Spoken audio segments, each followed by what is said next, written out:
represented by Rukhsan علی۔ اعوذ باللہ من الشیطان الرجیم، بسم اللہ الرحمن الرحیم۔ تو دوستو، آج میں آپ کو ایک ایسے واقعات کے بارے میں بتانا چاہتا ہوں جس کی وجہ سے آپ زندگی کی 24 مشکلات کا حل کر سکتے ہیں آسانی سے۔ الحمدللہ جو بھی میں آپ کو بتانے جا رہا ہوں الحمدللہ ریئل ہے۔ زندگی کی 24 مشکلات کا نبوی حل جاننے کے لیے ویڈیو کو اینڈ تک ضرور دیکھنا۔ تو اب ہم ویڈیو کو سٹارٹ کرتے ہیں۔ ایک مرتبہ حضرت خالد بن ولید رضی اللہ تعالیٰ عنہ فرماتے ہیں کہ آدمی حضور نبی صلی اللہ علیہ وآلہ وسلم کے پاس آیا اور عرض کی کہ میں دنیا اور آخرت کے بارے میں کچھ پوچھنا چاہتا ہوں۔ آپ صلی اللہ علیہ وآلہ وسلم نے فرمایا چاہو آپ پوچھ سکتے ہو۔ نمبر 1، اس نے کہا اے اللہ کے نبی صلی اللہ علیہ وآلہ وسلم، میں چاہتا ہوں کہ سب سے بڑا عالم بن جاؤں۔ آپ صلی اللہ علیہ وآلہ وسلم نے فرمایا اللہ سے ڈرو تم بڑا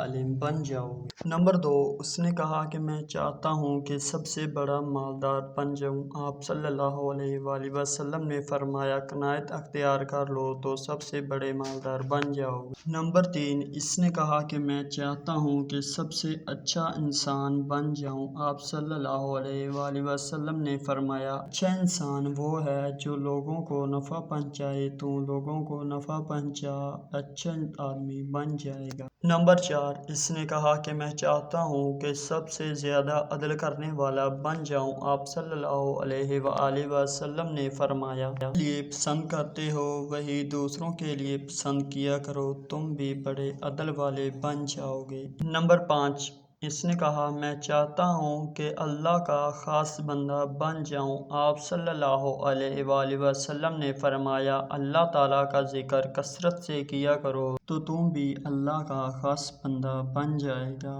نمبر 6، اس نے کہا میں چاہتا ہوں کہ میں بہت نیک بن جاؤں۔ آپ صلی اللہ علیہ وآلہ وسلم نے فرمایا اللہ کی عبادت یوں کیا کرو کہ تم اسے دیکھ رہا ہے، اگر ایسا نہ ہو سکے تو کم از کم یوں عبادت کرو کہ اللہ تجھے دیکھ رہا ہے، اس سے تم بہت بڑے عبادت گزار بن جاؤ گے۔ نمبر 7، اس نے کہا میں چاہتا ہوں کہ میرا ایمان کامل ہو جائے۔ آپ صلی اللہ علیہ وآلہ وسلم نے فرمایا اپنے اخلاق اچھے کر لو تمہارا ایمان کامل ہو جائے گا۔ نمبر 8، اس نے کہا کہ میں چاہتا ہوں کہ فرما بردار بن جاؤں۔ آپ صلی اللہ علیہ وآلہ وسلم نے فرمایا فرائض باقاعدگی سے ادا کرتے رہو فرما بردار بن جاؤ گے۔ نمبر 9، اس نے کہا میں چاہتا ہوں کہ روز قیامت گناہوں سے پاک اٹھایا جائے۔